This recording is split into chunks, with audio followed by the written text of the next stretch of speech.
Hey, what's up guys, Peter Sven here, and I'm going to give you a look at the April 27th to the 29th first ever open Guild Wars 2 beta. Since I'm not bound by the NDA restrictions, I can show you guys all this and not have to worry about it. Alright, so we've got the three playable races in the beta are Char, the humans, and the Norn. The Asuran and the Sylvari are still left out, so hopefully they're going to be adding them in soon with maybe an upcoming beta, because I really want to check them out, but for now we're stuck with these three. Alright, so we're going to go with the human for this one. And we'll go with the male. Alright, and we've got the 8 playable professions in the game. There's the Elementalist. It's basically use the power of the elements to kill people. The Warrior, which is, basically the same as every other MMO for the most part. I mean, playing these guys are a little different though because of the combat system that's been implemented in this game.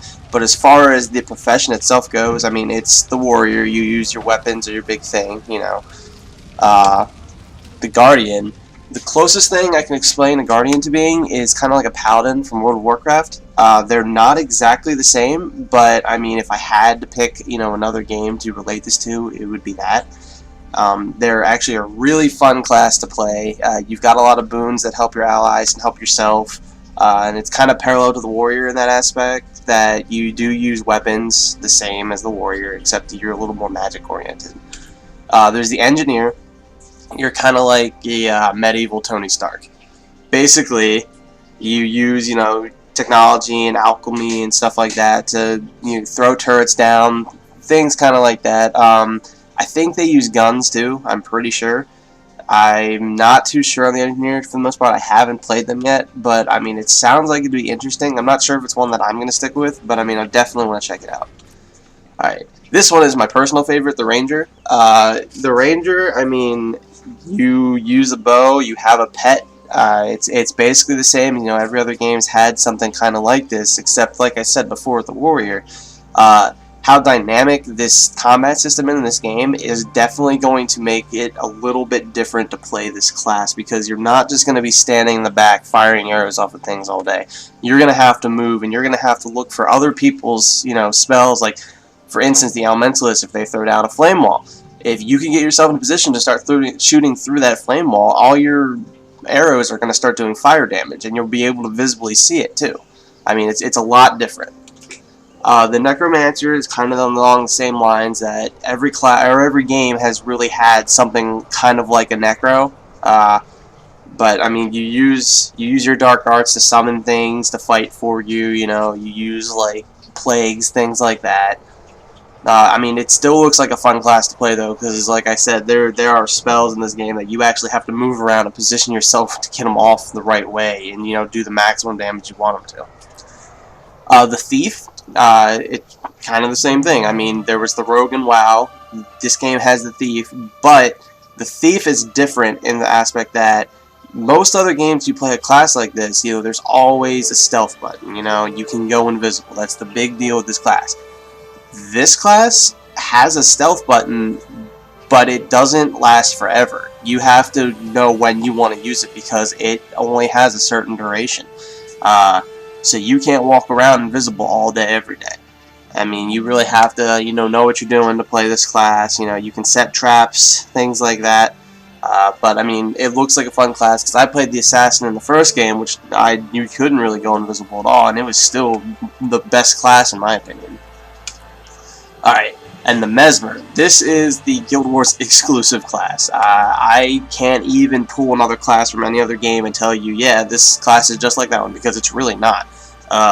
This class, basically what you do is you mess with people's minds.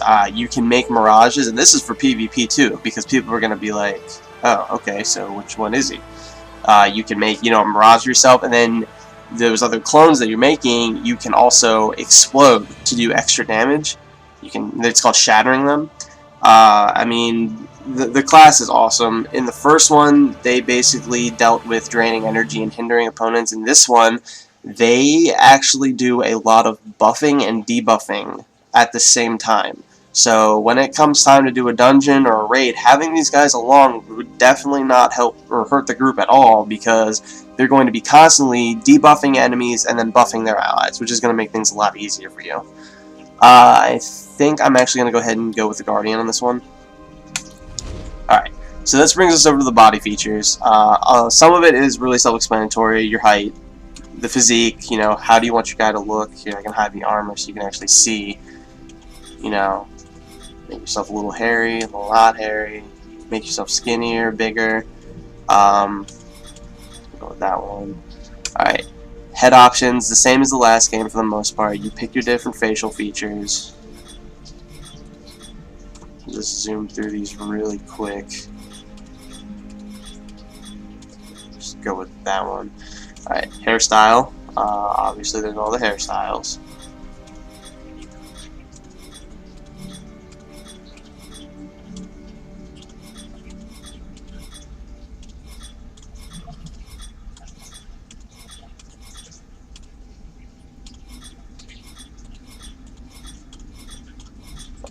That's a good one to stop on, I guess. And then you got your facial hair.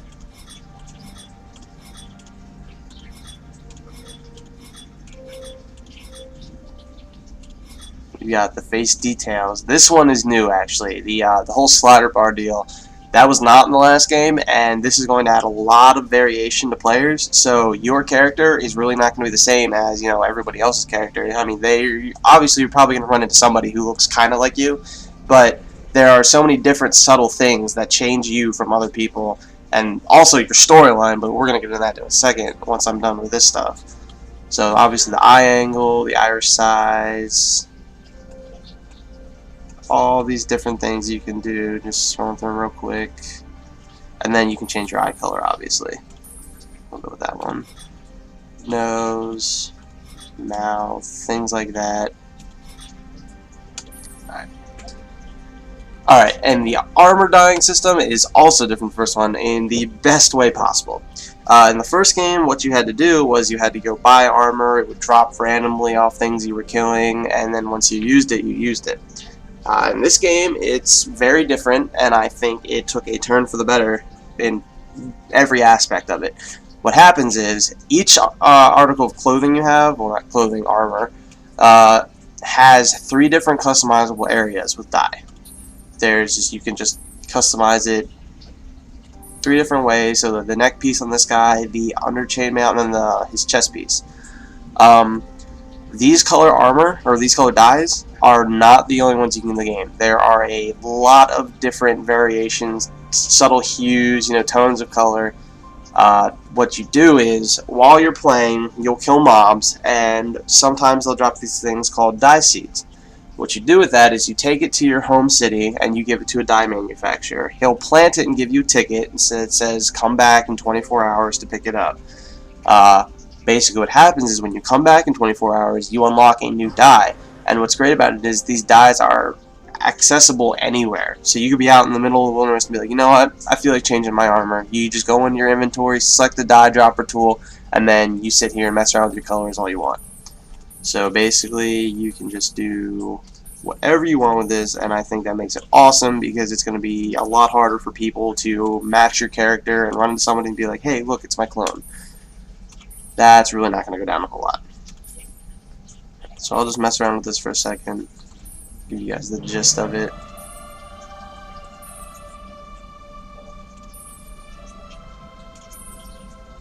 Alright, so I think you got the gist of that.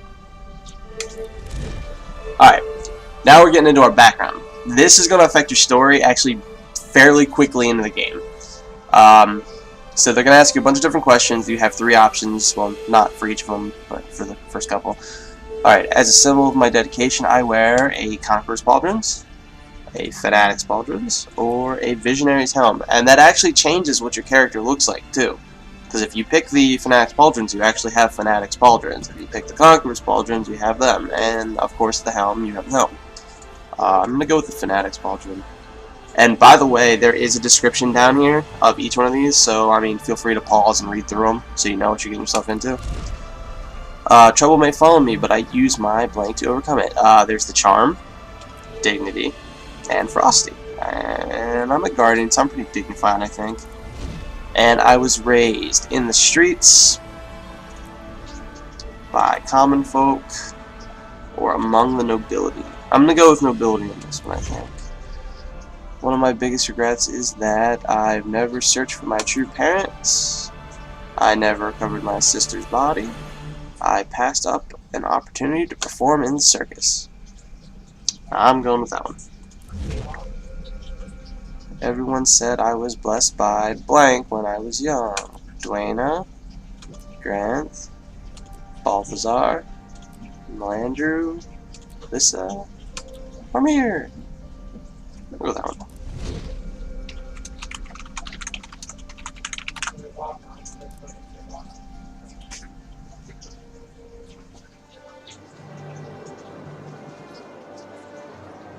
The human race once ruled Tyria.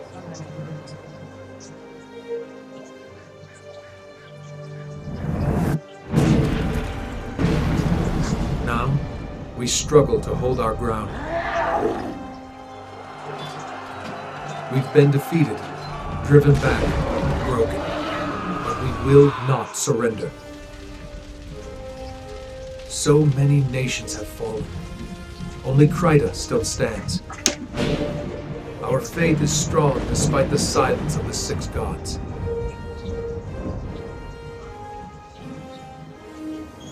With courage, we'll make our stand in Divinity's reach.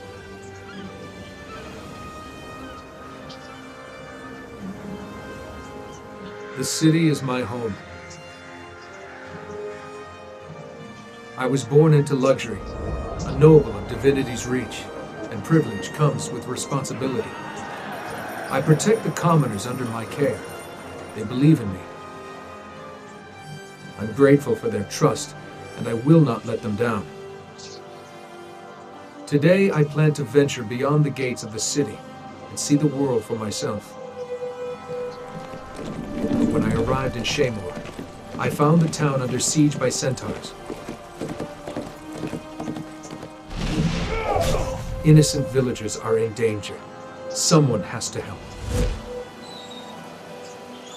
I will show the people that we can triumph, that there is still hope.